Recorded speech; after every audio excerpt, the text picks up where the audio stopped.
From our Toronto studios, this is the Muslim News on Muslim Network TV. Assalamu alaikum, I'm Zahra Syed.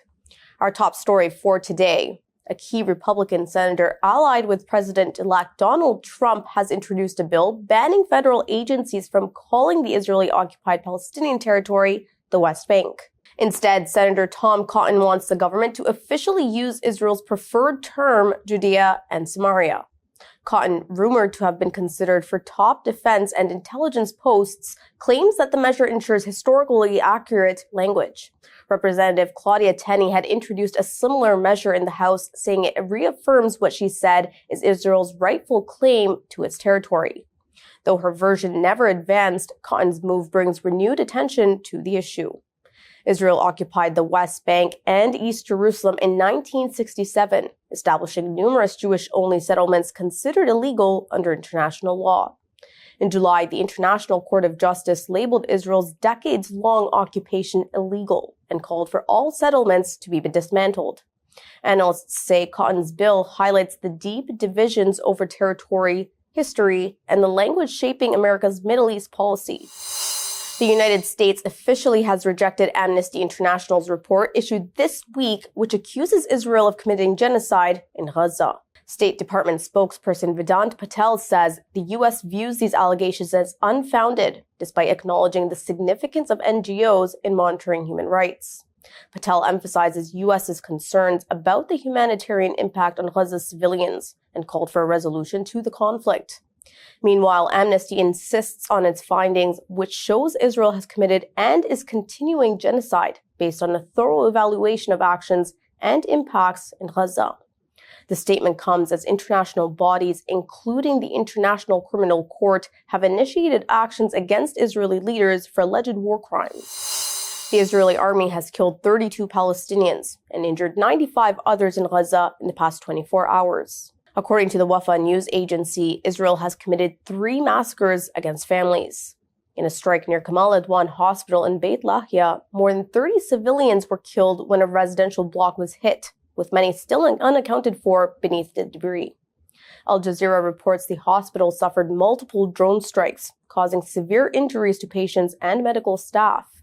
Further south near Rafah, an Israeli airstrike killed 3 people in Khirbat al-Ghaddas.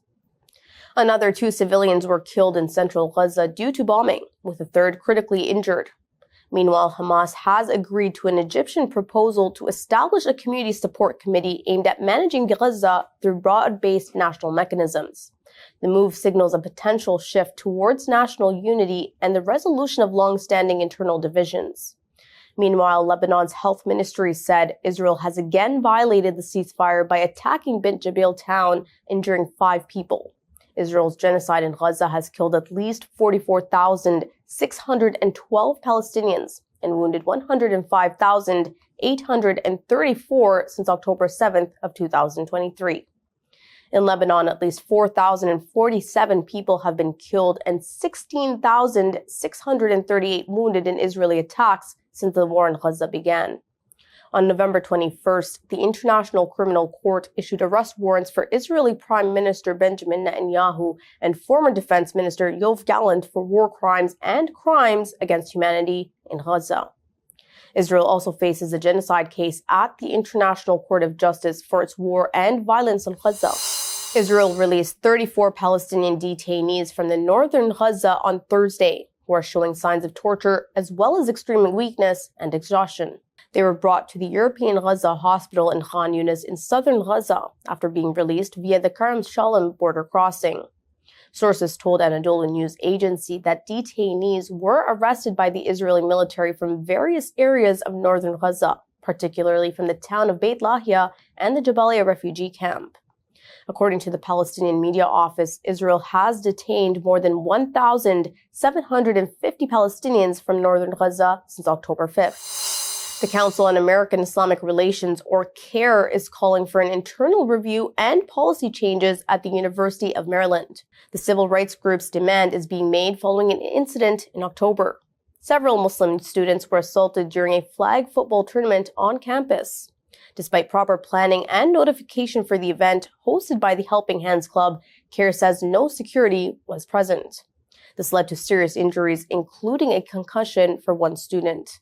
The assailant has been identified as a non-student. CAIR has criticized the university for not adequately protecting its minority students.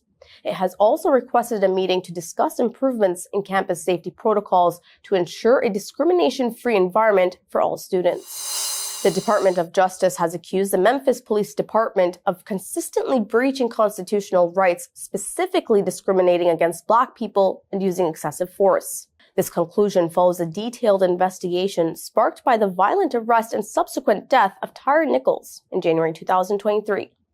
Assistant U.S. Attorney General Kristen Clark has revealed findings from the extensive review.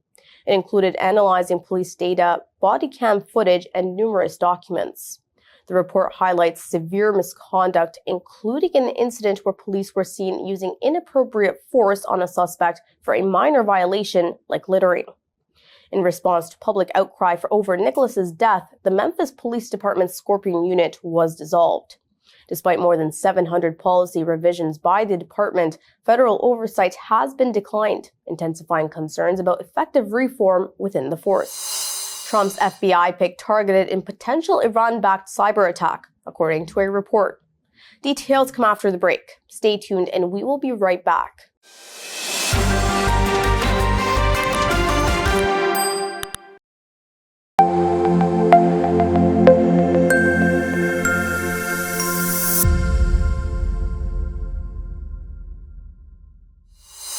Welcome back.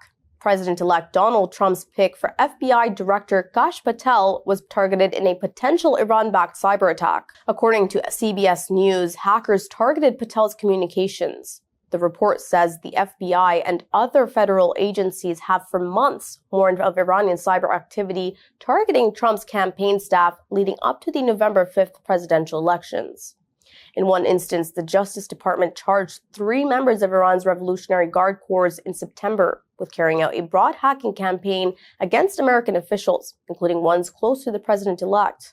Trump announced Saturday he plans to appoint Patel to lead the FBI, replacing Chris Wray.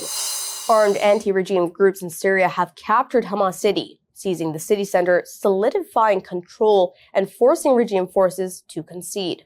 Hassan Abdul Ghani, commander of the Military Operations Department formed by anti-regime groups, said troops entered the city with tanks. In a written statement, the Syrian regime army announced its withdrawal from the city and redeployment to the outskirts.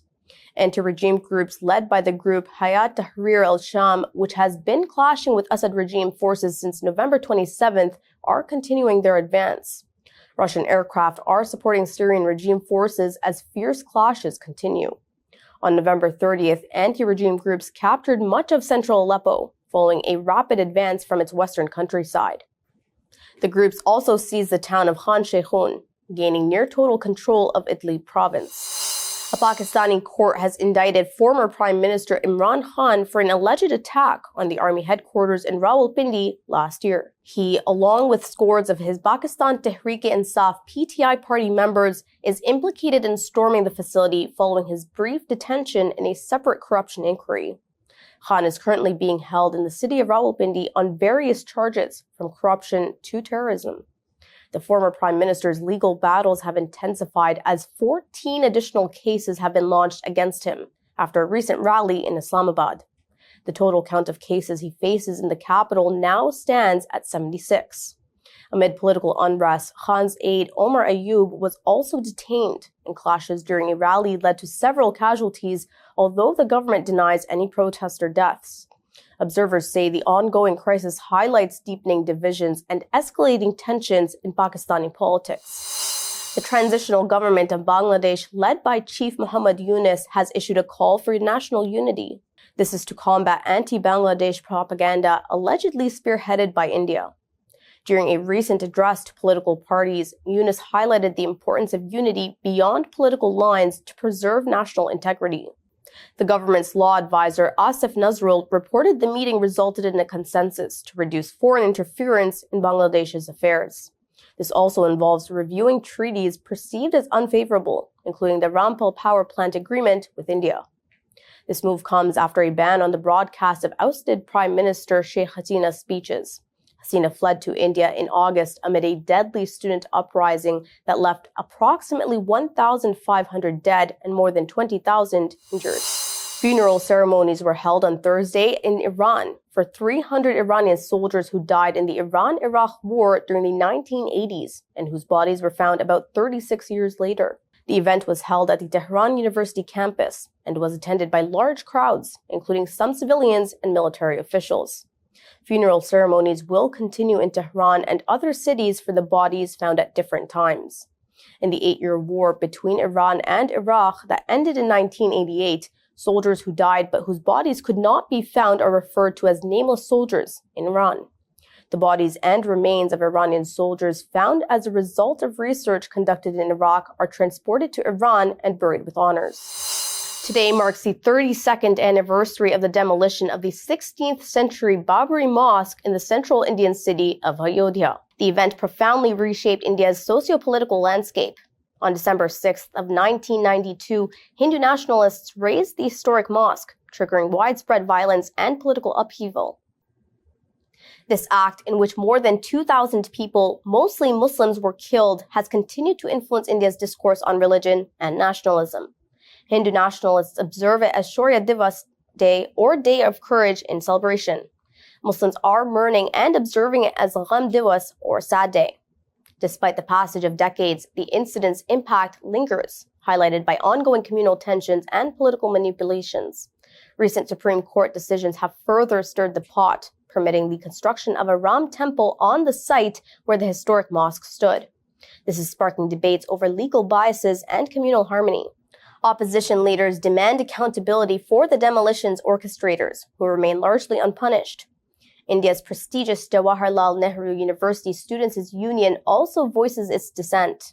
The union organized a protest march on campus and denounced ongoing further attacks on historic mosques and claims of Hindu nationalists. That's all from our Toronto studios. Thank you for watching Muslim News.